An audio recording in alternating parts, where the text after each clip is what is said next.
हिंदवी स्वराज्याचे सरसंस्थापक छत्रपती शिवरायांना मानाचा मुजरा करतो।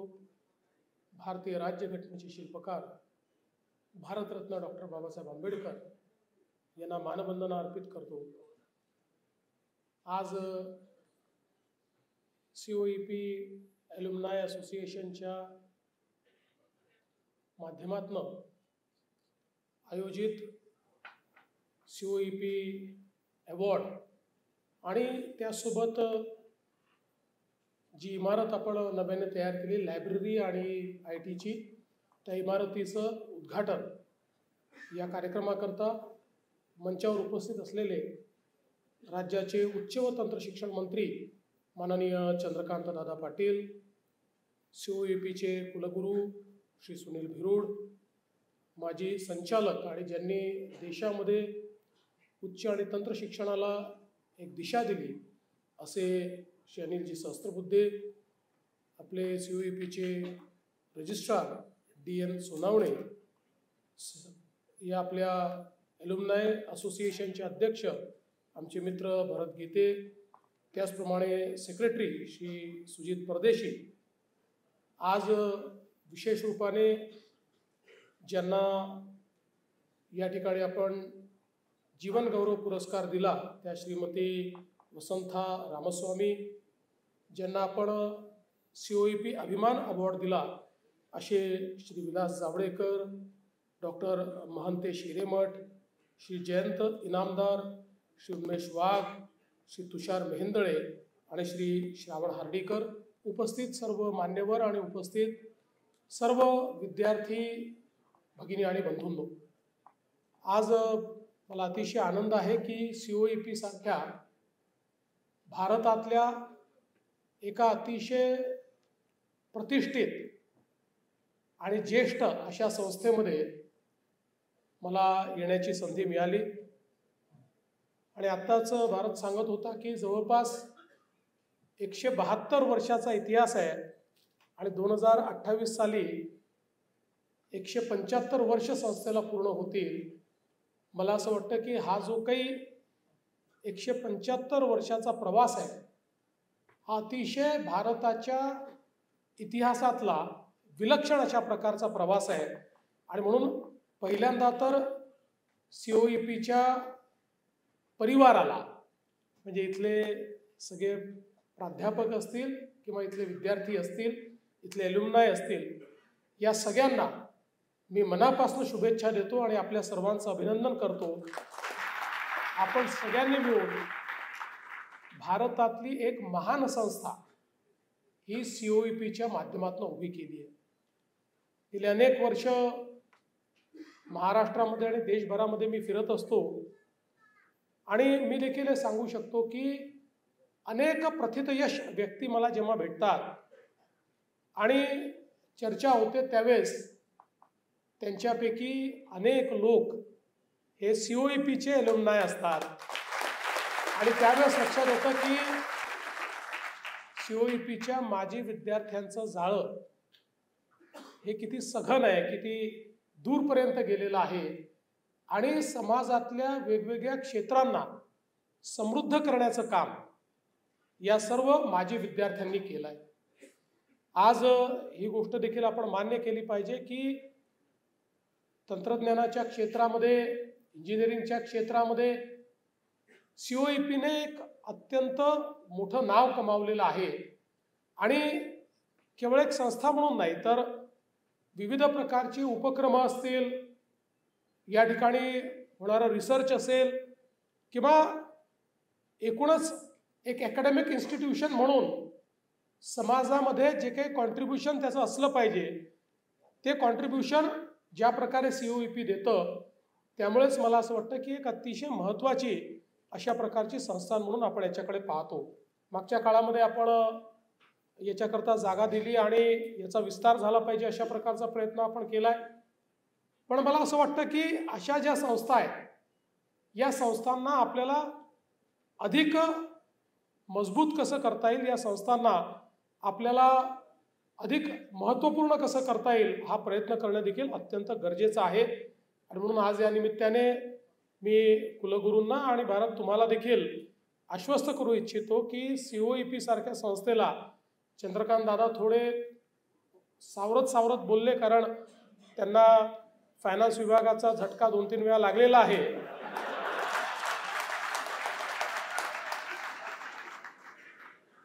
पण दादा तुम्ही काळजी करू नका, आपण जर COEP सारख्या संस्थेला मदत केली नाही तर करायची कोणाला?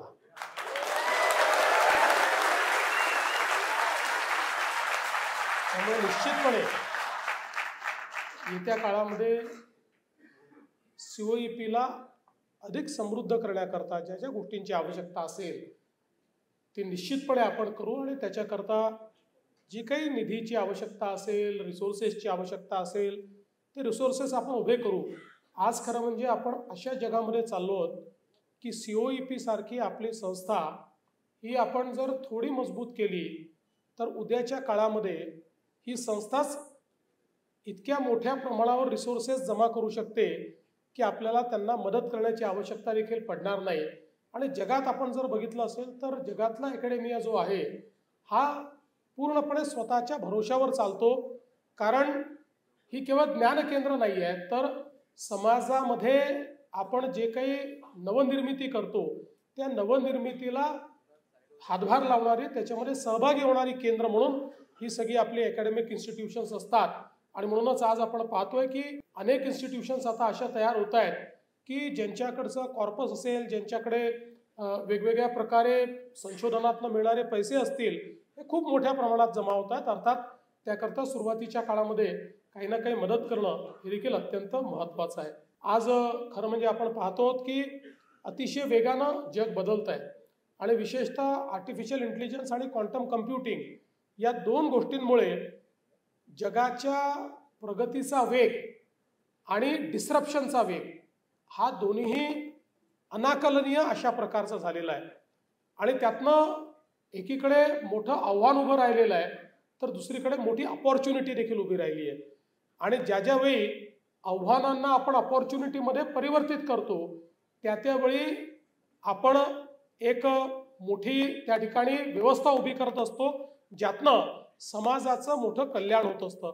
आपल्याला कल्पना आहे की ज्यावेळी 90च्या दशकामध्ये मोठ्या प्रमाणात संगणकीकरण सुरू झालं त्याही देशामध्ये चर्चा चालायची की इतक्या मोठ्या प्रमाणात संगणकीकरण होत आहे, आता पुढे काय होणार, आणि मग लोकांना नोकऱ्या राहतील की नाही, मोठ्या प्रमाणात बेरोजगारी होईल, आपला देश कुठे चाललाय, अशा प्रकारच्या चर्चा व्हायच्या. पण हळूहळू आपल्या देशामध्ये आपण तशा प्रकारचा ह्युमन रिसोर्स तयार केला, आणि त्यानंतर पहिल्यांदा जेव्हा .com बूम आलं, मग सिलिकॉन व्हॅली तयार झाली, आणि त्या ठिकाणी आपल्या भारतीय विद्यार्थ्यांनी, भारतीय तरुणांनी एक प्रकारे सगळी सिलिकॉन व्हॅली व्यापून टाकली.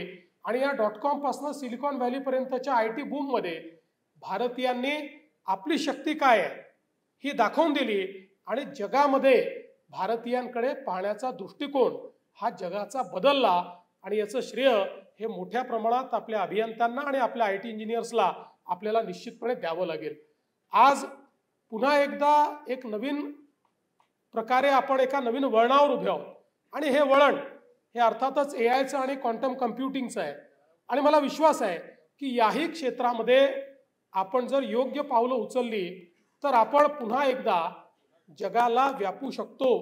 कारण आर्टिफिशियल इंटेलिजन्स हा किती मोठा असला तरी आमच्या भारतीय तरुणांमध्ये जो नॅचरल इंटेलिजन्स आहे तो त्या आर्टिफिशियल इंटेलिजन्सचा योग्य उपयोग करून या ठिकाणी निश्चितपणे डिस्रप्टिव्ह टेक्नॉलॉजीज तयार करू शकतो, आणि त्यातनं मोठ्या प्रमाणात परिवर्तन घडवू शकतो.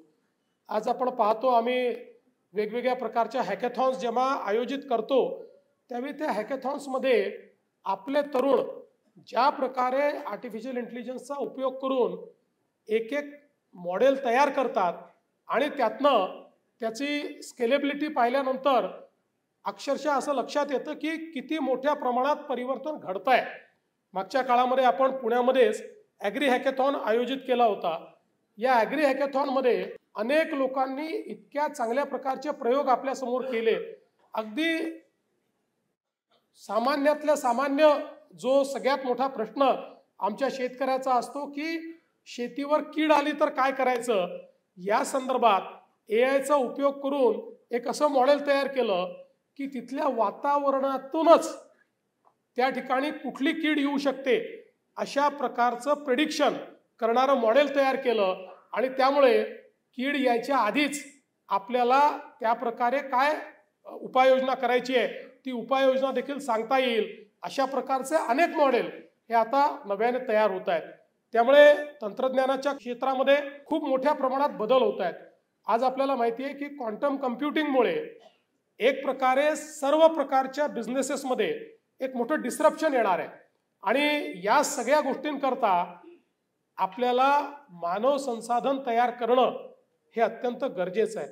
आज आमच्या जेवढ्या आमचे इंजिनिअरिंग कॉलेजेस आहेत, आमच्या टेक्निकल इन्स्टिट्यूट्स आहेत, या सगळ्या इन्स्टिट्यूट्सला या क्षेत्रामधलं जे काही भविष्यातलं मानव संसाधन आहे ते तयार करण्याच्या दृष्टीनं पुढाकार घ्यावा लागेल आणि आपल्या खरं म्हणजे जी काही नवीन शैक्षणिक धोरण आहे या नवीन शैक्षणिक धोरणामध्ये सगळ्यात मोठा फायदा हाच आहे की आपल्या पारंपरिक जे काही आपले विषय आहेत या विषयांमध्ये या नवीन विषयांना एम्बेडेड पद्धतीनं कसं आणायचं अशा प्रकारचे बदलाव अशा प्रकारचे परिवर्तन आता आपण सहजतेने करू शकतो आणि हे परिवर्तन जर आपण केले तर निश्चितपणे मानव संसाधन तयार करण्याकरता आपण चांगल्या पद्धतीनं काम करू शकू।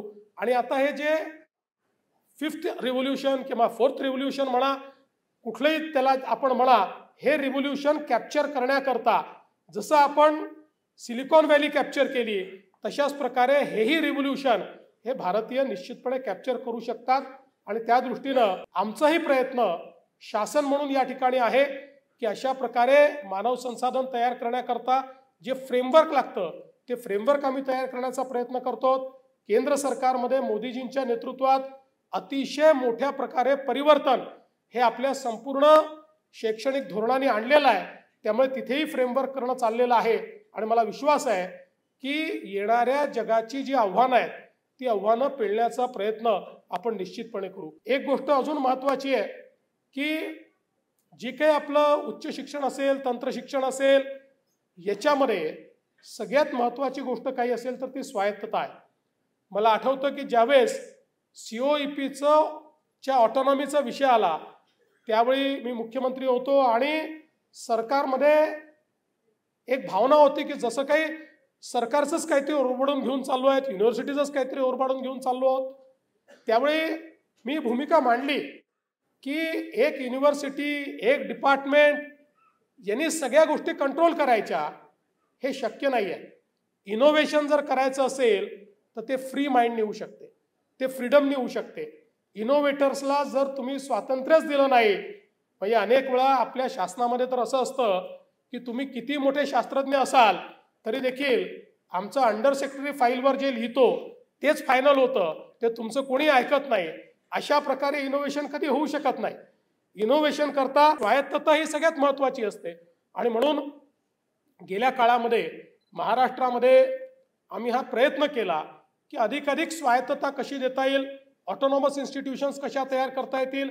केंद्र सरकारनेही आता जशी युनिटरी युनिव्हर्सिटी आहे अशा प्रकारच्या वेगवेगळ्या युनिव्हर्सिटीज या तयार करून त्यांना फ्लेक्झिबिलिटी असली पाहिजे, म्हणजे one size fits for all अशा पद्धतीच्या विचारातनं बाहेर येऊन आपण पूर्णपणे स्वायत्तता देण्याचा प्रयत्न करतो। अजूनही आपला माइंडसेट पूर्ण बदललेला नाही।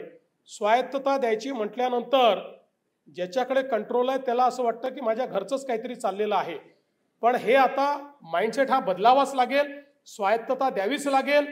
जेवढी जास्त स्वायत्तता देऊ, स्वायत्तता स्वैराचारात गेली नाही पाहिजे एवढं लक्ष देणं हे महत्त्वाचं आहे, पण आपल्याला जर स्वायत्तता आपण जास्तीत जास्त दिली तर मला विश्वास आहे की COEP सारखी संस्था ही जगातल्या कुठल्याही संस्थेसोबत पार्टनरशिप करू शकते, जगातलं कुठलंही तंत्रज्ञान आणू शकते, कोणाही सोबत कोलॅबरेशन करू शकते आणि त्यातनं एक चांगला ह्युमन रिसोर्सचा पूल हा जो आपल्याला आपल्या महाराष्ट्राच्या $1 ट्रिलियन इकॉनॉमी करता किंवा भारताच्या 5 ट्रिलियन इकॉनॉमी करता आवश्यक आहे तो पूल हा तयार करण्याचं काम हे निश्चितपणे COEP सारखी संस्था करू शकते। आणि म्हणून मी आपल्याला हे देखील आश्वस्त करतो की येत्या काळामध्ये अशा प्रकारच्या संस्थांना जास्तीत जास्त स्वायत्तता देणे हा देखील आमचा एक अत्यंत महत्त्वाचा पॉलिसी डिसिजन आहे की जे आम्ही निश्चितपणे करणार आहोत। आज या निमित्ताने मला अतिशय आनंद आहे की आपल्या माजी विद्यार्थ्यांचा सत्कार तुम्ही या ठिकाणी केला आणि हे सगळे विद्यार्थी असे आहेत की त्यांनी केवळ COEP-ला नाही तर आपल्या राज्याला, आपल्या देशाला या ठिकाणी गौरव मिळवून दिलाय। They have made us proud. आणि मला असं वाटतं की अशा प्रकारचे जे आमचे विद्यार्थी आहेत त्या विद्यार्थ्यांचा सत्कार करणं हे याकरता देखील आवश्यक आहे की जोपर्यंत नवीन पिढीला रोल मॉडेल्स कोण आहे हे समजणार नाही तोपर्यंत कुठल्या मार्गाने जायचं हेही कळणार नाही। आज निश्चितपणे इथे जे आमचे विद्यार्थी उपस्थित आहेत त्यांच्यापैकी अनेकांच्या मनामध्ये हा विषय आला असेल की एक दिवस हा सत्कार माझा देखील होऊ शकतो आणि तशा प्रकारचं काम हे मी देखील केलं पाहिजे। आणि म्हणून मला असं वाटतं की अशा प्रकारचा जो सत्कार आहे हा अत्यंत महत्त्वाचा आहे आणि म्हणून ज्यांचा सत्कार केला त्या सर्व आमच्या पुरस्कारार्थींचं मी अतिशय मनापासून अभिनंदन करतो। त्यांच्या हातून अजून चांगलं काम व्हावं अशा प्रकारची या ठिकाणी अपेक्षा व्यक्त करतो। या ठिकाणी वसंता रामस्वामी मॅडम यांचं वय जरी काही असलं तरी याही वयात त्या त्यांच्यासारख्या 10 लोकांना निश्चित तयार करू शकतात आणि ती प्रेरणा या सत्कारातनं त्या निश्चितपणे या ठिकाणी घेतील अशा प्रकारचा विश्वास व्यक्त करतो। आणि पुन्हा एकदा या चांगल्या कार्यक्रमामध्ये आपण निमंत्रित केलं त्याबद्दल आपले आभार मानून मी माझे 2 शब्द संपवतो। जय हिंद, जय महाराष्ट्र।